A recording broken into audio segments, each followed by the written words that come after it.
우리 하나님의 말씀 보시겠습니다. 마가복음 6장 14절에서 29절 말씀을 보겠습니다.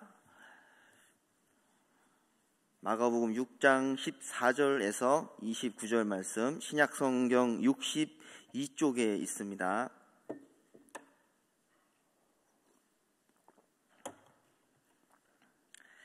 제가 먼저 읽고 다음 절 여러분들이 읽으시면서 교독하시고 마지막 절에서 다 함께 읽겠습니다. 이에 예수의 이름이 드러난지라 헤롯 왕이 듣고 이르되 이는 세례 요한이 죽은 자 가운데서 살아났도다. 그러므로 이런 능력이 그 속에서 일어나느니라 하고, 어떤 이가 그가 엘리야라 하고 또 어떤 이는 그가 선지자니 옛 선지자 중에 하나라와 같다 하되, 헤롯은 듣고 이르되 내가 목벤 요한 그가 살아났다 하더라. 전에 헤롯이 자기가 동생 빌립의 아내 헤로디아에게 장가든 고로 이 여자를 위하여 사람을 보내어 요한을 잡아 옥에 가두었더니, 이는 요한이 헤롯에게 말하되 동생의 아내를 취한 것이 옳지 않다 하였음이라. 헤로디아가 요한을 원수로 여겨 죽이고자 하였을 때 하지 못한 것은, 헤롯이 요한을 의롭고 거룩한 사람으로 알고 두려워하여 보호하며 또 그의 말을 들을 때에 크게 번민을 하면서도 달갑게 들음이로라. 마침 기회가 좋은 날이 왔으니 곧 헤롯이 자기 생일을 대신들과 전부장들과 갈릴리의 귀인들로 더불어 잔치할세. 헤로디아의 딸이 친히 들어와 춤을 추어 헤롯과 그와 함께 앉은 자들을 기쁘게 한지라. 왕이 그 소녀에게 이르되 무엇이든지 내가 원하는 것을 내게 구하라, 내가 주리라 하고, 또 맹세하기를 무엇이든지 내가 내게 구하면 내 나라의 절반까지라도 주리라 하거늘. 그가 나가서 그 어머니에게 말하되 내가 무엇을 구하리이까? 그 어머니가 이르되 세례 요한의 머리를 구하라 하니, 그가 곧 왕에게 급히 들어가 구하여 이르되 세례 요한의 머리를 소반에 얹어 곧 내게 주기를 원하옵나이다 하니, 왕이 심히 근심하나 자기가 맹세한 것과 그 앉은 자들로 인하여 그를 거절할 수 없는지라. 왕이 곧 시병 하나를 보내어 요한의 머리를 가져오라 명하니 그 사람이 나가오겠어 요한을 목베어 그 머리를 소반에 얹어다가 소녀에게 주니 소녀가 이것을 그 어머니에게 주니라. 요한의 제자들이 듣고 와서 시체를 가져다가 장사하니라. 아멘. 우리 서로 인사하시겠습니다. 사랑합니다. 사랑합니다. 우리가 지금 코로나로 인해서 참 환경은 어렵지만 여러분 개인의 신앙생활 속에서 여러분이 신실한 만큼 여러분은 또 다른 누군가에게 그 신실함의 영향력을 전달하시는 분이신 줄로 믿으시기를 바랍니다. 우리들은 누군가의 신실하게 살았던 신앙의 선배들, 신앙의 사람들의 영향력과 그 열매를 받아서 또 살아온 것이고, 또 어떤 사람은 또 그 신앙의 열매를 또다시 이어주기 위해서 정말 힘쓰고 또 고난을 통과하는 그런 분들이 계십니다. 이렇게 서로가 서로에게 신앙적으로 연결되어 있게 하시는 것은 하나님의 섭리입니다. 특별히 예수님께서도 그런 관계가 한 사람 있었습니다.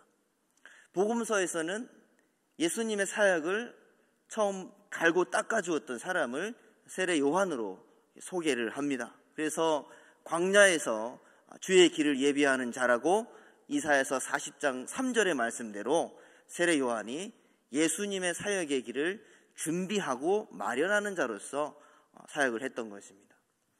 그런데 이 두 분의 관계가, 세례 요한과 예수님의 관계가 어느 정도로까지 밀착되어 있냐 하면, 여러분 신약 성경에서 누군가의 죽음을 자세하게 묘사하는 그 경우가 딱 두 경우 나옵니다. 이게 한번 생각해 보십시오. 마태복음에서 요한계시록까지 역사적으로 죽은 사람을 소개할 때 그 죽음에 대해서 자세하게 이야기하는 사람이 딱 두 사람 나옵니다. 그 사람이 오늘 본문의 세례 요한이고 그 다음은 예수님이시죠. 물론 이제 사도행전 12장에 헤롯 아그리빠가 예수의 제자였던 야고보를 죽였다. 죽였다. 이 정도만 설명이 되지 더 이상 안 나오거든요. 잘 보시면 죽음의 상황을 아주 밀도 있게 설명하는 사람은 세례 요한과 예수님입니다. 그리고 그렇게 설명함으로써 이 두 분의 삶과 죽음이 굉장히 밀접하게 연결되어 있고 관계가 있다는 것을 복음서는 제시해 줍니다.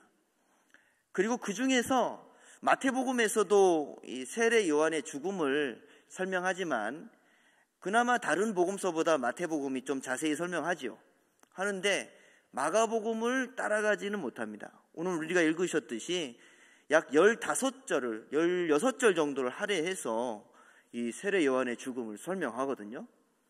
그만큼 이제 특별히 마가복음은 더욱더 짧은 이 16장의 내용을 통틀어서 예수님의 삶과 세례 요한의 삶이 밀접하다라는 것을 계속 강조합니다. 그래서 그걸 또 어떻게 할 수 있냐면 마가복음 1장 1절은 이렇게 시작하죠. 하나님의 아들 예수 그리스도의 복음의 시작이라. 1절에서 이렇게 시작합니다. 그리고 1장 2절과 11절까지는 세례 요한에 대한 간략한 이야기입니다. 그 세례 요한이 복음의 시작과 관련이 있다는 겁니다.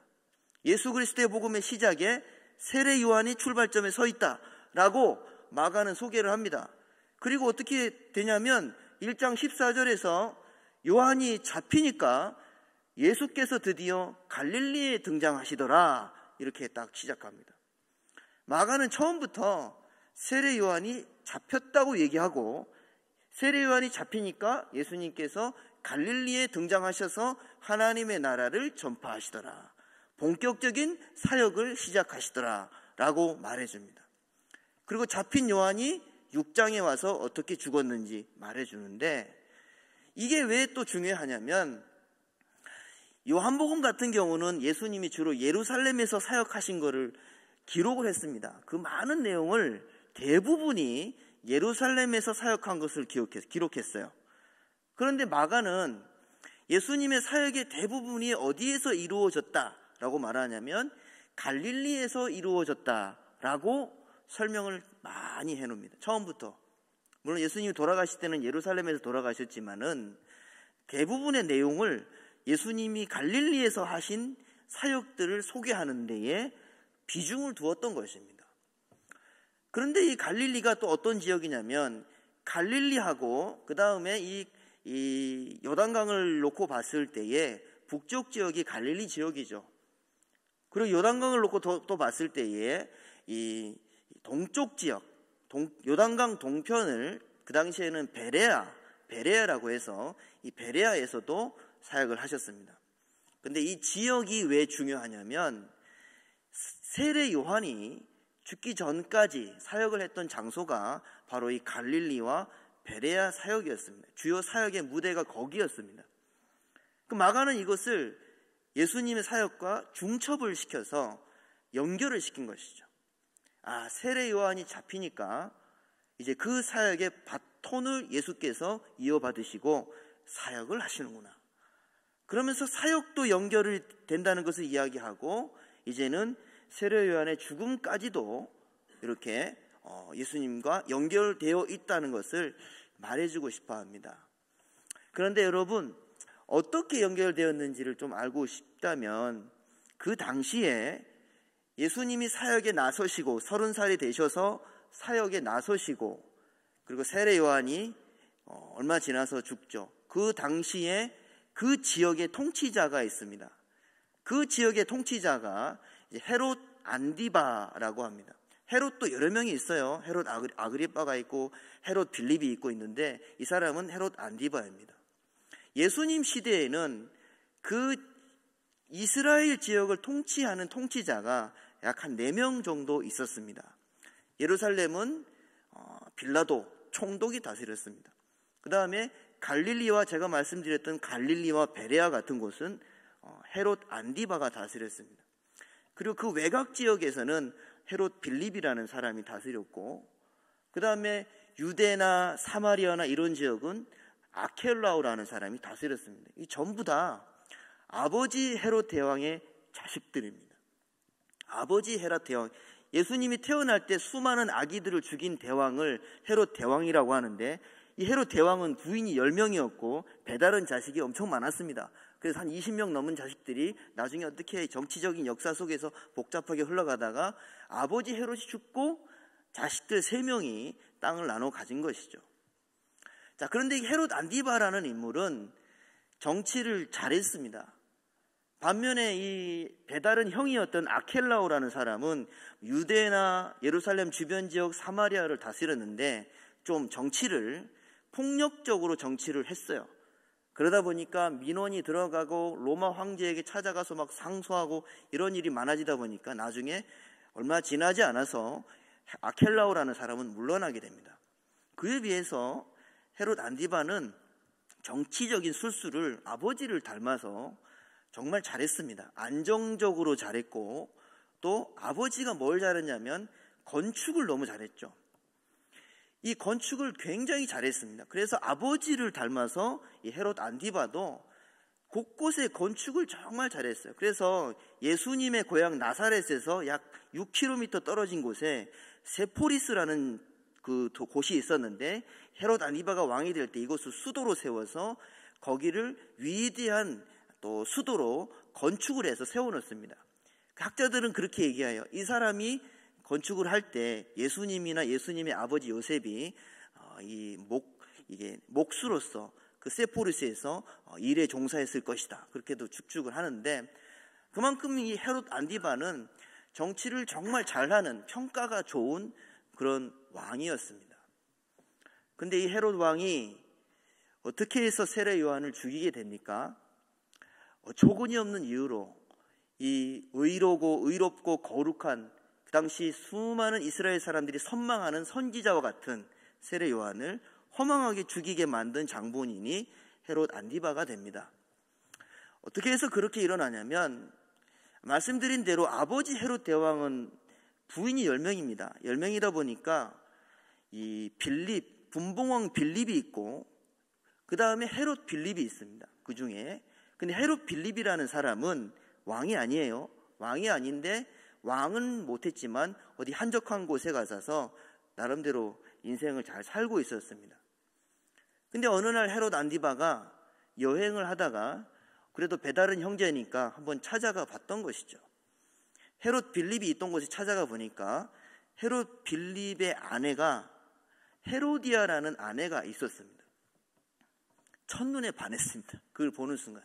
역사의 기록에 의하면 이 헤롯 안디바가 가서 자기는 이미 부인이 있습니다.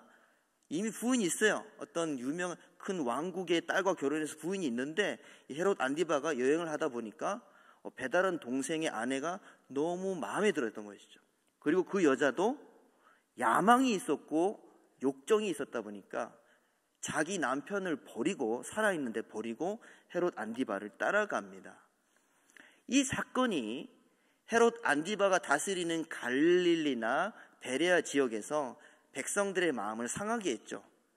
아무리 백성들이 세월이 많이 흘렀고 침략을 당해서 백성들의 피가 섞였을지라도 그들은 그래도 유대인입니다. 정치하는 왕이 도덕적으로 깨끗하기를 원하는 것이죠. 이 사실을 그냥 거침없이 이 세례 요한은 두려워하지 않고, 왕이 근친 결혼을 하는 것은 옳지 않습니다, 하나님이 원하시지 않습니다라고 아주 강력하게 이 헤롯 안디바의 잘못된 두 번째 결혼을 굉장히 질책한 것이죠. 첫 번째 부인은 버렸습니다. 그래서 헤롯 안디바는 그 사건을 어떻게 무마시키기 위해서 노력을 했겠죠. 근데 헤롯 안디바는 오늘 본문에 이렇게 나와 있습니다. 이 사건에 대해서 우리 17절 말씀 한번 같이 읽겠습니다. 17절입니다.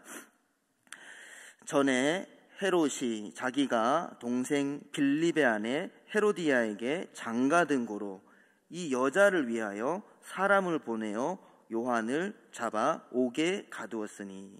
네. 헤롯이 할 수 있는 일은 그냥 요한의 입을 막는 것뿐이었죠.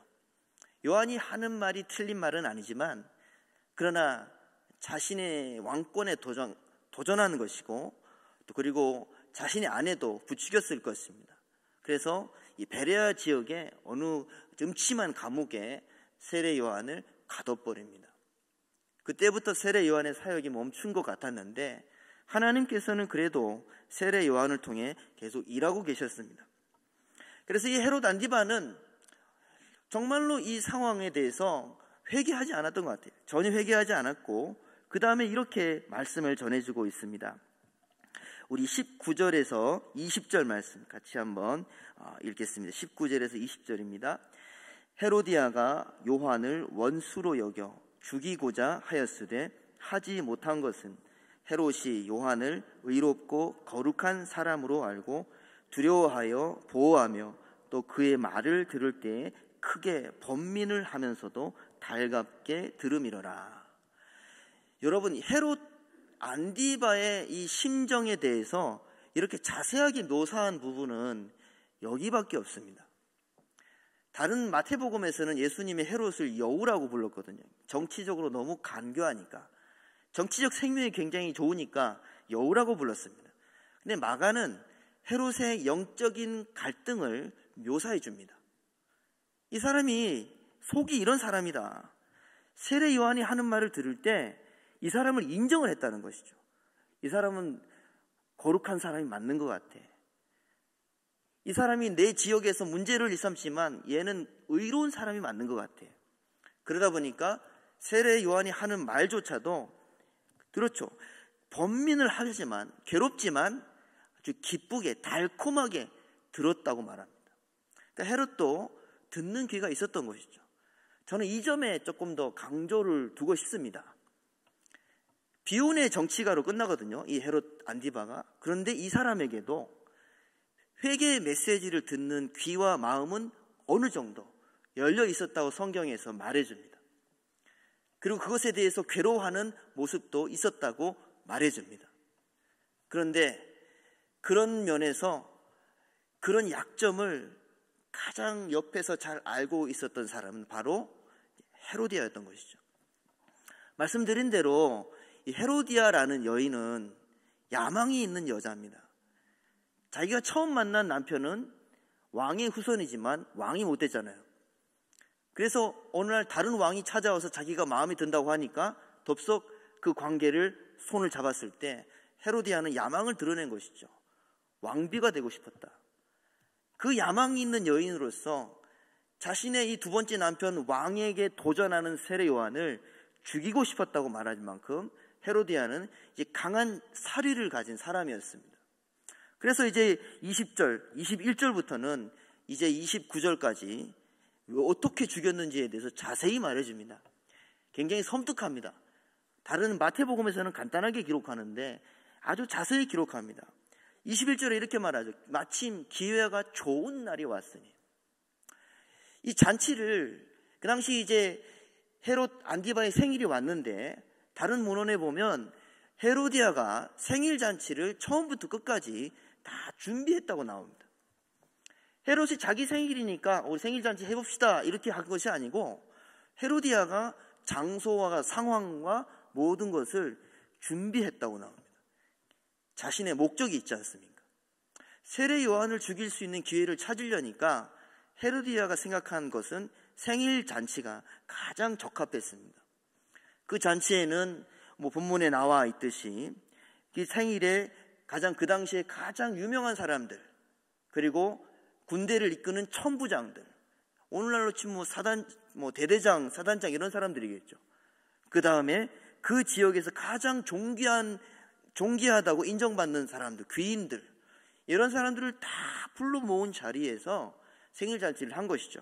그런데 그 잔치가 어떻게 시작이 되겠습니까? 우리 22절과 23절 같이 한번 읽겠습니다. 헤로디아의 딸이 친히 들어와 춤을 추어 헤롯과 그와 함께 앉은 자들을 기쁘게 한지라. 왕이 그 소녀에게 이르되 무엇이든지 내가 원하는 것을 내게 구하라. 내가 주리라 하고 또 맹세하기를 무엇이든지 내가 내게 구하면 내 나라의 절반까지라도 주리라 하거늘. 여러분, 이게 헤로디아의 지략이 뛰어나다는 것을 보여주는 대목입니다. 헤롯 왕의 약점을, 그리고 그 어떤 평판이 좋은 정치가로서의 이미지 뒤에 숨겨진 헤롯 안디바의 약점을 잘 아는 사람은 헤로디아죠. 그리고 어떻게 요구 조건을 들어줄 수 있는지 그 상황까지도 아는 사람은 헤로디아였던 것입니다. 잔치를 했죠. 하니까 이 딸의 이름은 살로메인데, 살로메가 들어와서 갑자기 춤을 춥니다. 예정에 없던 그런 축하 파티였던 것이죠. 춤을 너무 잘 췄습니다. 그 잘 춘 상황 앞에서 이 헤롯 왕은 기쁨을 감추지 못하고 해서는 안 될 말을 하죠. 뭐든지 구해라. 그러면서 22절에 나라의 절반까지라도 구하면 그래도 주겠다. 이건 그 당시에 고대의 왕들이 최고로 기분이 좋을 때 하는 이 전형적인 표현입니다. 너가 원하는 것을 다 구해라. 나라의 절반까지라도 주겠다. 이것은 정말 주고 싶은 걸 다 주겠다라는 그런 표현이었던 것이죠. 이 말이 나올 것을 알았던 사람이 헤로디아였습니다. 그 상황을 모두 준비해 놓고 헤롯이 꼼짝 못하게 요구 조건을 다 들어줄 수밖에 없는 상황을 준비해 놨던 것이고, 그리고 이제 요구 조건을 말하기만 하면 됩니다. 그리고 그 요구 조건을 말하기 위해서 딸이 가서 엄마한테 물어보니까 25절부터 딱 보시면은 상황이 빠르게 전개됩니다. 살로메한테 엄마가 할 말을 딱 입에 넣어주죠. 세례 요한의 머리를 쟁반에 얹어서 달라고 해라. 보시면 25절에 그가 곧 왕에게 급히 들어갔다고 되어 있습니다. 아주 빠르게 들어갔다는 표현입니다. 그냥 즉시가 아니라 이 발을 빨리 움직였다고 원어의 성경에는 그렇게 되어 있습니다. 이 딸이 굉장히 빠르게 움직였다고 이 원어에는 묘사가 되어 있습니다. 그리고 나서 그 다음에 왕이 이제 그리고 그 딸이 그렇게 말하죠. 세례 요한의 머리를 25절에 보시면 이렇게 되어 있습니다. 세례 요한의 머리를 소반에 얹어 곧 내게 주기를 원합니다. 이 곧이라는 말은 즉시거든요. 지금 즉시 주십시오. 머리를 잘라서 쟁반에 얹어서. 들으면 들을수록 좀 이상하죠. 그러면서 이제 왕은 막 근심을 합니다. 어떻게 해야 될지 모르는데 이미 상황은 끝난 겁니다. 그 갈릴리 베레아 지역에 가장 존귀한 사람들이 다 있는데 왕이 실언을 하면 안 되기 때문에, 한 말은 지켜야 권위가 서기 때문에 왕이 고민 잠깐 하고 27절에 왕이 곧 시위병을 보냈다. 즉시 보냈다는 것이죠. 그래서 제가 물론 뭐 다 아는 것은 아니지만 헤로디아가 감옥이 가까운 곳에서 잔치를 하지 않았을까라고까지도 생각해 볼 수 있습니다. 그래서 세례 요한을 쟁반에 얹어서 가져오죠. 정말 저는 이걸 보면서 헤로디아라는 여인의 무서움을 어느 정도 생각해 봤습니다. 그냥 죽여주세요. 이렇게 말해도 되는 겁니다. 그런데 머리를 쟁반에 가져다 주세요. 그 머리를 어떻게 했을까요? 전쟁에서 이긴 전리품처럼 보관을 했을까요? 아니면 어느 정도 기뻐하다가 그냥 아무도 모르는 쓰레기장 같은 곳에 버렸을까요? 그건 모를 일이죠. 근데 세례 요한의 제자들은 세례 요한의 시체를 장사 지냈다고 되어 있는데 29절에 보시면 장사를 지냈는데 머리가 없는 상태의 시신을 장사 지냈을 것으로 우리는 생각할 수 있습니다. 그 자체로 얼마나 비참한 세례 요한의 죽음입니까? 생각지도 못한 한 여인의 욕망과 야망과 이 음해로 인해서 세례 요한은 마지막을 서슬퍼런 칼날 아래 목이 잘려 나갔던 것이죠. 겉으로 보기에는 참 안타깝습니다. 하지만 세례 요한의 얘기를 잠깐 나중에 하고 헤롯 왕의 이야기를 좀 더 하자면, 이 헤롯 왕은 이 사건으로 인해서 이제 세월이 지나서 약 7, 8년이 지나서 불행한 운명을 맞이합니다. 이 헤롯 안디바가 어떻게 되냐면 많은 백성들이 세례 요한의 죽음을 슬퍼합니다. 그리고 언젠가는 저 헤롯 안디바가 세례 요한을 억울하게 죽였기 때문에 분명히 불행해질 것이다라고 생각을 했던 것 같습니다. 아니나 다를까 헤롯 안디바는 불행한 운명을 맞이합니다. 어떻게 되냐면 말씀드린 대로 헤로디아는 두 번째 부인이죠. 두 번째 부인인데 첫 번째 부인이 누구였냐면 그 당시 오늘날로 치면 아라비아입니다. 그 당시 이스라엘 남쪽의 아라비아라는 나라가 중에 그 당시 명칭으로 나바테아 왕국이 있었어요. 이 헤롯 안디바가 정치적으로 안정을 꾀하기 위해서 나바테아 왕국의 그 왕의 아레다라는 왕의 딸과 결혼을 합니다. 이건 정략 결혼이고 이걸 깨면 큰일 나는 거예요. 근데 헤롯 안디바가 자기가 어느 정도 정치를 잘해서 자신감이 생겼는지 이 첫 번째 부인이 마음에 안 든다고 버린 것이죠. 나는 헤로디아를 사랑하니까 두 번째 부인 택하겠어. 첫 번째 부인을 버린 것입니다. 근데 그게 후환이 컸습니다. 딸이 버림받은 것을 보았던 나바테아 왕국의 이 아레타스라는 왕은 이 전쟁을 서서히 준비합니다. 이 사건이 있고 나서 약 7, 8년 후에 전쟁을 하는데 이 아라비아 왕국, 나바테아 왕국에서 쳐들어와서 전쟁을 합니다. 그 전쟁을 할 때 헤롯 왕은 준비가 안 되어 있었습니다. 그리고 급히 로마에 이제 구원 지원병 요청을 했는데 하필 그때 로마 황제가 죽습니다. 죽고 나서 다른 왕을 세우는 그 사익 기간에 전쟁이 일어난 것이죠. 그래서 전쟁에 패배합니다. 그리고 전쟁에 패배하면서 나라의 국력이 쇠퇴해집니다.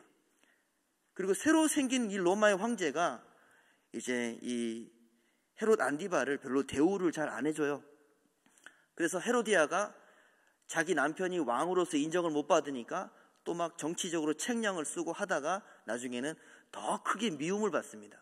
그런 식으로 문제가 돼서 헤롯 안디바와 아내는 어떻게 되냐면 지금의 프랑스 땅으로 추방돼서 거기서 죽습니다. 사랑하는 여러분, 저는 이 이야기를 자세하게 이야기하면서 하고 싶은 이야기는 그것입니다. 헤롯 왕은 적어도 회개할 수 있고 말씀을 들을 수 있는 기회가 그에게 있었던 것이죠.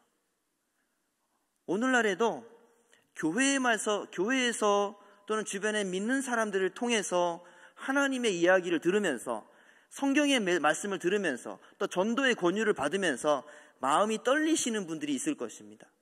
그리고 마음이 움직일 듯 말 듯 하는 분들이 있을 것입니다. 그런 분들이 의외로 많습니다. 그 영혼의 상태를 들어가면. 근데 그들은 거기에서 머물다가 인생을 살아가고 허망하게 시간을 보내다가 죽음을 맞이하는 경우도 많다는 것이죠. 헤롯 왕만 봐도 잘 알 수 있습니다. 세례 요한의 그 말들을 수없이 많이 들었고 대부분이 회개의 메시지고 하나님 나라의 메시지였습니다. 그 말을 듣고 마음이 떨리고 번민하며 또 달콤하게까지 들었다면 그는 회개하기 직전 단계까지 왔던 것입니다. 하나님의 백성이 될 수 있는 단계까지 왔던 것입니다. 그럼에도 불구하고 자기가 욕망을 따라 선택한 헤로디아로 인해서 그의 인생은 도저히 돌이킬 수 없는 길로 계속 가게 된 것이고 그는 그렇게 하나님으로부터 멀어져 간 것입니다. 사랑하는 여러분, 여기 계신 분들은 그렇게 되지 마시기를 주님의 이름으로 축원합니다. 우리는 이 헤롯 왕을 보면서 세상에서 가장 불쌍한 사람을 꼽으라면 적어도 헤롯 왕 정도를 꼽아야 됩니다. 하나님 나라에 갈 뻔했다가 완전히 떨어진 사람입니다. 우리는 교회에서 이런 경우를 안타깝지만 볼 수 있다는 것이죠.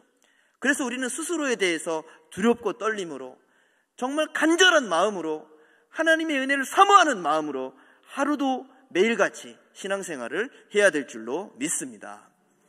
반면에 세례 요한은 말씀드린 대로 비참하게 죽었습니다.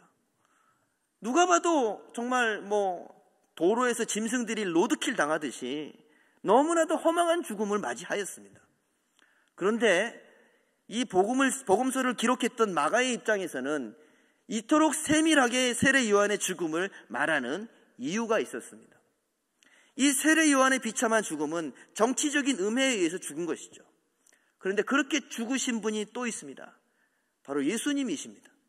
예수님의 죽음도 세례 요한의 죽음이래 봤자 왕가에 속한 식구들에 의해서 음해를 대서 죽은 것이지만 예수님의 죽음은 바리새인, 사두개인, 그리고 로마, 그 당시에 또 여기 나와 있는 헤롯 안디바까지 다 합세해서 한꺼번에 모든 정치력을 총동원해서 음해당해서 죽으신 분이 또 예수님이십니다. 이렇게 비참한 죽음을 맞이했을 때 과연 하나님은 그 후에 어떤 결과들을 예비하시는 것일까요? 오늘 마가복음은 그 사실에 대해서 중요한 사실을 말해줍니다. 뭐냐면 오늘 읽으신 본문의 전후 상황이 어떤 상황이냐면 예수님의 사역이 왕성하게 열매를 맺어가는 상황입니다. 오늘 다 읽으시지는 않으셨지만 6장 7절에 보시면 12제자를 부르사 둘씩 보내셨다라고 나와 있습니다.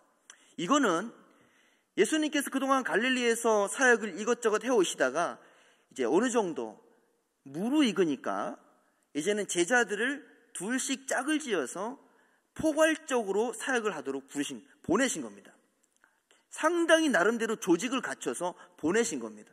보내셔서 귀신을 쫓아내게 하시고 병자를 고치게 하시고 하나님 나라를 선포하는 이 세 가지 사역을 하게 했더니 제자들은 그 사역에 대해서 엄청난 열매를 맺게 됩니다.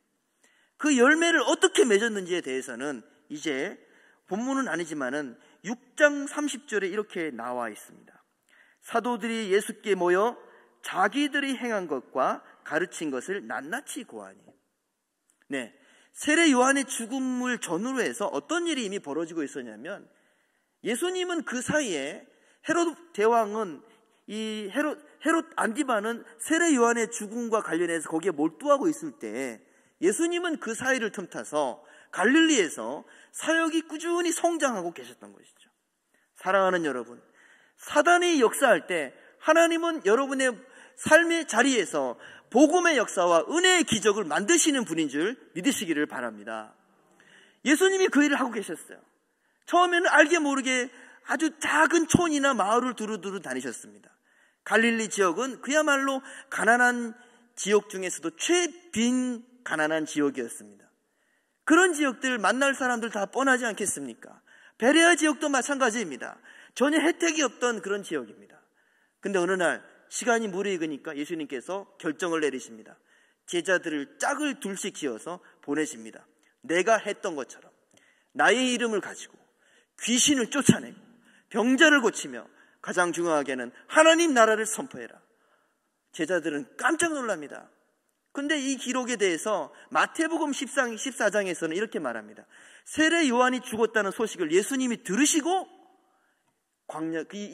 이 갈릴리 사역 현장으로 나가셨다라고 말해줍니다. 그러면 여러분, 이게 여기서 열매가 끝나는 게 아니라 이후에 어떤 열매가 벌어지냐면 바로 그 유명한 5,000명을 그 먹이시는 기적의 사건이 이 사건 직후에 일어나는 것이죠. 우리는 너무나 익숙하게 예수님께서 물고기 2마리 떡 5개로 5,000명 먹이신 기적을 너무 많이 들어와서 그게 얼마나 거대한 사건인지를 짐작을 잘 못하는 것 같습니다. 너무 익숙하게 듣다 보니까. 그러나 이 사복음서에서는 공통으로 이야기하는 게 5,000명을 그렇게 음식으로, 얼마 되지 않은 음식으로 5,000명을 먹이신 이 사건은 이스라엘 전체를 뒤흔든 사건이었습니다. 어느 왕도 그렇게 하지 못했기 때문에. 그래서 그 당시에 이스라엘의 모든 사람들이 소문을 듣고 그 가까이에 있었던 사람들을 중심으로 막 돌아다니기 시작했습니다. 이것은 요한복음에 잘 나와 있습니다. 예수님을 빨리 왕으로 만들자. 저 정도 능력이면 이제 됐어. 이제 빨리 예수님을 만들자라고 사람들이 막 움직이고 뭔가 운동이 막 활발하게 일어나기 시작한 계기가 5,000명을 먹인 사건 때문이었죠. 사람들은 사건을 그렇게 봤지만 이것은 여러분 하나님의 주도적인 기적의 사건입니다. 무슨 말입니까? 하나님이 열매를 내신 것이죠. 예수님이 오랜 세월 갈릴리 지역에서 꾸준히 사역하시고 기도하시고 사람들을 돌보셨을 때 하나님은 때가 되니까 큰 선물을, 열매를 허락하신 줄로 믿습니다. 저는 이렇게 생각합니다. 5,000명을 먹이신 기적 때문에 세상적인 눈으로 봤을 때는 저 사람이면 될 것 같아, 저 대통령 후보면 될 것 같아, 이렇게 생각하겠죠. 그러나 우리는 그렇게 생각하면 안 됩니다. 하나님은 우리가 신실하게 믿음으로 살고 신실하게 예수님의 뜻대로 살아가면 때가 됐을 때 생각지 못한 기적과 은혜를 통해서 열매를 주시듯이 그렇게 여러분에게 함께 역사하시는 분이신 줄로 믿으시기를 바랍니다. 그리고 이것은 세례 요한의 죽음을 통해서 나타난 열매입니다. 우리는 이렇게 생각해 본 적이 없던 것 같아요. 세례 요한의 죽음은 요한복음 12장에서 말하듯이 하늘의 밀알이 떨어지면, 죽으면, 땅에 떨어져 죽으면 많은 열매를 맺나니, 이 사건의 확실한 증거가 세례 요한의 죽음입니다. 누가 봐도 비참하고 누가 봐도 엉망하고 허망한 죽음 그 뒤편에 하나님이 예비하신 열매가 예비되어 있던 것이죠. 마가복음에서는 이 사실을 좀 더 잘 말해주고 있는 것이고, 나중에 예수님이 죽으시고 나서는 어떻게 됩니까? 예수님이 죽으시고 나서는 아주 작게 시작한 12제자의 그 부활을 증언하고 부활을 알리는 사건들이 일파만파로 빠르게 증거되면서 너무나 큰 교회라는 열매가 맺어지고, 그 이후의 기독교 역사 속에서도 바로 이렇게 십자가를 따라가다가 죽어갔던 수많은 사람들의 순교와 죽음과 고난의 열매 뒤편에 하나님께서 생명의 열매를 맺으시고 복음과 능력의 열매를 맺으시는 사건들이 계속 반복했던 것이 기독교 역사의 내용이라는 것을 잊지 마시기를 주님의 이름으로 축원합니다. 사랑하는 여러분, 우리가 이 세례 요한의 죽음을 보면서 잘 생각해야 됩니다. 그 악하게 정치를 했던 헤롯 안디바조차도 저 사람은 거룩한 게 맞아, 저 사람은 진실하게 사는 사람이 맞아, 그걸 아는 사람이 비참하게 죽였지만, 그러나 그 죽음 속에서 하나님은 사람이 주지 못하는 세상에 없는 열매를 맺어가고 계셨던 것이죠. 오늘 이 코로나가, 오늘날의 상황이 우리에게 가슴을 아프게 하고 우리의 가슴을 후벼파는 일들이 여러분의 주변에서 일어나지만, 우리는 거기서 십자가의 길을 선택해야 될 줄로 믿습니다. 힘들고 어려운 결단이고, 그리고 그게 실패할 때도 있습니다. 도저히 나는 이 길을 못 갈 것 같다고 실패할 때도 있습니다. 주님이 그 길을, 그런 우리의 실패를 외면하지 않으신다는 사실도 믿으시기를 바랍니다. 그러나 주님은 우리를 계속 그 길로 인도하십니다.